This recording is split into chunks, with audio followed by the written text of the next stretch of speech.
सुखदेव जी कहते हैं राजन, ज्येष्ठ आषाढ़ का महीना आया तो बहुत गर्मी पड़ रही थी। मैया गैया बहुत प्यासी हो गई। कन्हैया गैया को पानी पिलाने यमुना किनारे पर गए। गैया व ग्वालों ने पानी पिया और पानी पीते ही सब के सब मर गए। क्योंकि प्रिय श्रोताओं, यमुना के अंदर काली देह था और काली देह में कालिया नाग रहता था। उस काली नाग ने 101 फन थे और वह बहुत बड़ा भयंकर था। उसका जहर तो महाराज इतना भयंकर, आकाश मार्ग से अगर कोई पक्षी भी जाए तो काली देह के ऊपर उड़े, वह भी नीचे गिर जाए। इतना जहरीला विषैला वो सांप। पानी पीते ही वह सब मर गए। भगवान ने विचार किया, इस कालिए को हमें निकालना पड़ेगा, क्योंकि इस कालिए को हम नहीं निकालेंगे तो हमारे भक्तों पर कष्ट आएगा। क्योंकि जब तक कालिया नाग हैं, जब तक मेरे भक्तों को कष्ट होगा। भगवान क्या किए, उस दिन तो अपने सखाओं और गैयाओं को अपनी दृष्टिपात से जीवित कर देते हैं। अपने घर चले गए। प्रातःकाल यमुना के किनारे आकर के भगवान वह सखा खेल रहे हैं और खेल का नाम है मारतड़ी। कौन सा? मारतड़ी खेल खेल रहे हैं। कन्हैया के हाथ में गेंद आती है तो कन्हैया ने क्या किया, देखते ही देखते गेंद को जोर से फेंका और गेंद यमुना में चली गई। गेंद थी श्रीदामा की। कन्हैया को पकड़ लेता है श्रीदामा कि चल गेंद दे, मेरी गेंद दे, यमुना में फेंक दी। अब खींचा खांची शुरू हो गई भैया। वह इधर उधर खींचने लगे सब सका एक दूसरे को और गेंद मांग रहा है। कन्हैया के मैं क्या जानूं, अब चली गई, क्या करे। श्रीदामा कहे, होगा तू कोई राजा का बेटा या कोई बड़ा नहीं, गेंद दे मेरी। भगवान ने एक झटका मारा, उसे हटा करके भगवान कदम के पेड़ पर जा चढ़े। शका कहे, लल्ला कन्हैया तू कहाँ जा रहा है? कहे, तुम्हारी गेंद लेने तो जा रहा हूं। ना भैया, हमें गेंद ना चाहिए, हमें कोई गेंद नहीं चाहिए। तुम आ जाओ कि गेंद लेकर ही आऊंगा। कहीं ना कन्हैया, हमें गेंद नहीं चाहिए।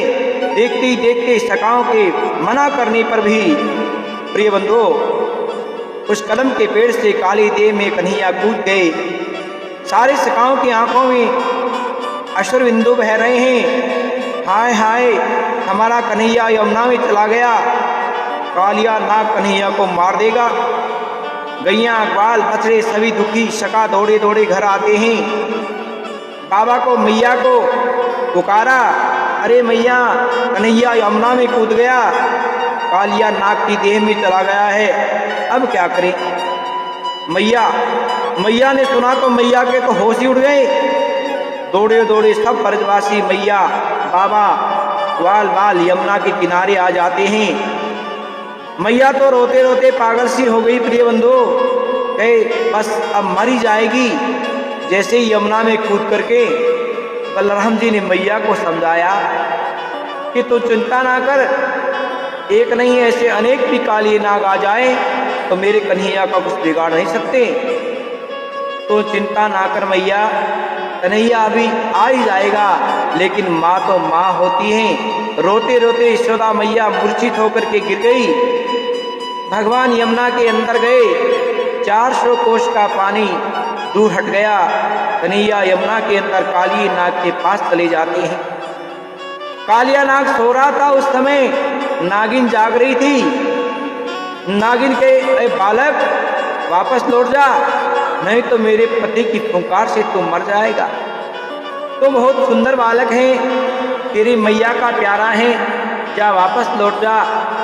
कन्हैया कहे, ए नागिन, जगाओ इस काली नाग को, हम भागने नहीं भगाने आए हैं। तुमने यमुना का जल गंदा कर रखा है, निकलो यहाँ से। बहुत परेशान किया हमारे भक्तों को। ऐसे ललकारा, आवाज लगाई तो नाग फुंकार मार करके खड़ा हो गया। और काले ने काले को देखा, प्रिय बंधु, काले ने काले को देखा, कहे काला काले को देखता ही रह गया। काले काले में अंतर है। भगवान को देखो तो जी करता है देखता रहूं, और काले नाग को देखो तो पसीना आ जाए महाराज, पसीनो। काले नाग ने कहा, अरे बालक तुम बड़ा सुहाना है, लौट जा, मेरी फुंकार तुमसे सहन नहीं होगी। कन्हैया के, कालिया, ओ कालिया, तूने बहुत यमुना में वास कर लिया, जा अब निकल जा यहाँ से, तुम्हें निकलना ही पड़ेगा। ऐसा कहे तो वह कन्हैया पर झपटा मारा। भगवान काली नाग से युद्ध करने लगे, और युद्ध करते करते करते काली नाग ने कन्हैया को अपने लपेटे में बांध दिया, और बांध करके मारना ही चाहता है। तो भगवान ने अपने शरीर को बढ़ाना शुरू कर दिया। उसकी नसें टूटने लग गई, और भगवान को छोड़ देता है। भगवान ने ऐसा पैंतरा मारा, नाग के फण के ऊपर आ जाते हैं। नाग के एक तो एक फण है प्रिय बंधु, जिस फण को खड़ा करके कन्हैया को मारना चाहे, कन्हैया कूद करके उसी फण पर पहुंच जाते हैं। भगवान अपनी बांसुरी निकाल लेते हैं, मधुर मधुर बंसी बजा रहे हैं, कूद कूद करके नाच रहे हैं। जब भगवान शंकर ने देखा तो हमारे शंकर काली नाग पर शंकर ने देखा कि हमारे परमात्मा काली पर नाच रहे हैं। शंकर कैलाश में डमरू बजा करके नाचने लगे। जब देवताओं ने देखा कि आज त्रिलोकी नाच रहे हैं, तो त्रिलोकी के देवी देवता जोर जोश पे आकर के जोर जोर से धुंदियाँ बजाते हैं और फूलों की वर्षा करते हैं। बोले भक्तवत्सल भगवान की। तो यमुना के अंदर कूद गए, मुरली लेकर के ऐसे नाचे कि नाचते नाचते काली नाग के मुंह में खून बहने लगा। कालिया नाग व्याकुल होकर के गिरने लगा। नागिन देखे अब तो मर ही जाएगा। नागिन हाथ जोड़ करके सामने खड़ी हो गई और बोली, हे भगवान, हे श्याम सुंदर, हे नाथ, हम पहचान गए हैं कि आप बालक नहीं नारायण हो। अब हम जान गए हैं आपका अवतार दुष्टों को दंड देने के लिए हुआ है। दंड देना उचित है, दंड देने से पापों को प्रायश्चित होता है। नहीं जाने मेरे पति ने कौन सा साधन किया था कि जिन चरणों की धूल ऋषि मुनि महात्मा तपस्वी मनीषी बड़े बड़े पंडितों को दुर्लभ है, उन्हीं चरणों को आज उनके सिर पर आपने रखा है, चरणों का चिन्ह बना दिया है। हम आपकी दासी सेविका हैं, आप दया करके मेरे पति को छोड़ दो। हे प्रभु, हे नारायण, आज्ञा करो, हम क्या सेवा करें। कालिया नाग ने कहा, प्रभु हमें क्षमा करो, हम आपको पहचान नहीं पाए, आपकी माया ही ऐसी है। आपकी माया से बड़े बड़े पंडित मुनि ज्ञानी ऋषि महात्मा हंस जाते हैं। भगवान के कालिए, मैं एक ही सेवा बताता हूँ, चलो यहाँ से निकलो। कि महाराज कहाँ जाऊँ? कि जहाँ पहले रहते थे रमण द्वीप के अंदर चले जाओ। रमण द्वीप में यहाँ रहने से क्या परेशानी है जी? कन्हैया के, परेशानी तुम्हारी यहाँ रहने से यमुना का जल दूषित होता है, हमारी गैया में भक्त लोग कष्ट आ रहे हैं, निकल जाओ यहाँ से। कहे, नहीं महाराज, मैं नहीं जा सकता क्योंकि मुझे गरुड़ मार देगा। नहीं नहीं कालिए, तुम्हारे सिर पर देखो क्या है कि चरणों का चिन्ह बना दिया है, इन चिन्हों को देखेगा तो गरुड़ कुछ भी नहीं कहेंगे, चलो निकलो यहाँ से। और कहते हैं कालिया नाग नागिन ने कन्हैया की स्तुति और वंदना करी प्रिय बंधु, और वहाँ से चला गया। भगवान को यमुना के किनारे छोड़ देता है। यमुना के किनारे सभी व्रजवासी बैठे थे, उनसे बड़े प्रेम से मिले। एक बात बताएं, ये सत्संग साधना है प्रिय बंधु, सत्संग साधना है।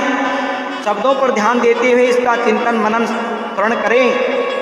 ये कालिया नाग काली देह में आकर क्यों रहता था, उसकी कथा भी आपको सुनाते हैं। सर्पों की माता कद्रू और गरुड़ की माता विनिता, कद्रू व विनिता में आपस में बहस हो जाती